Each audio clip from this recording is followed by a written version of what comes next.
तलीमात पर अमल करेंगे इंशाल्लाह। अपने बाप की तरह आस्थाने पे तशरीफ़ लाएंगे, हर साल अपनी नौकरी देंगे। सलामत रहें। आस्थाने की तरफ से आपकी दस्तारबंदी की जा रही है। उसके बाद अगली दस्तारबंदी सुल्तान उर्फ अली की जाएगी, वो भी तशरीफ़ ले आए। इसके बाद दस्तारबंदी बूटा गफारी की जाएगी। चंद बंदों की दस्तारबंदी है, वो तशरीफ़ ले आए ताकि महफिल का बाकायदा आगाज़ किया जा सके। तमाम मरीजन से गुजारिश है कि शाह साहब का हुक्म है कि पंडाल में तशरीफ़ ले आएँ ताकि महफिल समा का बाकायदा आगाज़ किया जा सके।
सरकार की तरफ से ऐलान है कि जो दोस्त पीछे मेहमान जो बैठे हैं सारे पंडाल में आ जाए ताकि महफिल समा का आगाज़ किया जाए। और हजूर सरकार का आधा घंटा टाइम मिला है, लेकिन तवज्जो सिर्फ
नाराए तकबीर, अल्लाहु अकबर, नाराए रिसालत, नाराए हैदरी, नाराए गौसिया, अल्लाह मोहम्मद चार यार हाजी ख्वाजा मुज़फ्फरी,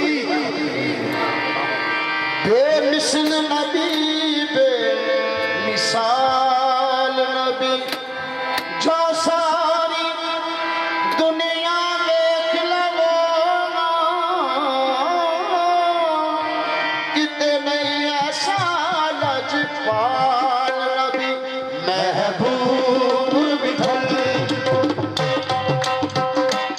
महबूब विठल मन तारानी महबूब विठल मन तारानी क्या बात मेरी सरकारानी महबूब विठल मन तारानी क्या बात मेरी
चिश्तियों की महफिल है। ख्वाजा मोइनुद्दीन चिश्ती के साथ सरकार पीर फरियाद शाह साहब जी, ख्वाजा अमीर खिसरो सरकार ने क्या लिखा? चिश्तियां के पेशवा नमीदा नमचे मंजिल भूत शब जाए के मनबूद, नमीदा नमचे मंजिल भूत शब जाए के मनबूद, नमीदा नमचे मंजिल भूत शब जाए के मनबूद, नहर सूरत से बिस्मिल भूत शब जाए के मनबूद, नहर सूरत से बिस्मिल भूत शब जाए के मनबूद, बड़ी बैकर निगाहे सरवर करते लाला रुखसारे, बड़ी बैकर निगाहे सरवर करते लाला रुखसारे, सना पाया फते दिल भूत शब जाए के मनबूद, सना पाया फते दिल भूत शब जाए के मनबूद, खुदा खुद मीरे मजलिस भूत अंदर नाम का किसरो, खुदा खुद मीरे मजलिस भूत अंदर नाम का किसरो,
जाई तेरे प्यार बदले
कंगी होवे पीर शहजाद शाह पीर अरशाद शाह पीर अकरम शाह दिल मेरा जे कंगी होवे ते मैं जुल्फ सोने दी वावा होश मेरे दी बन जाए जुत्ती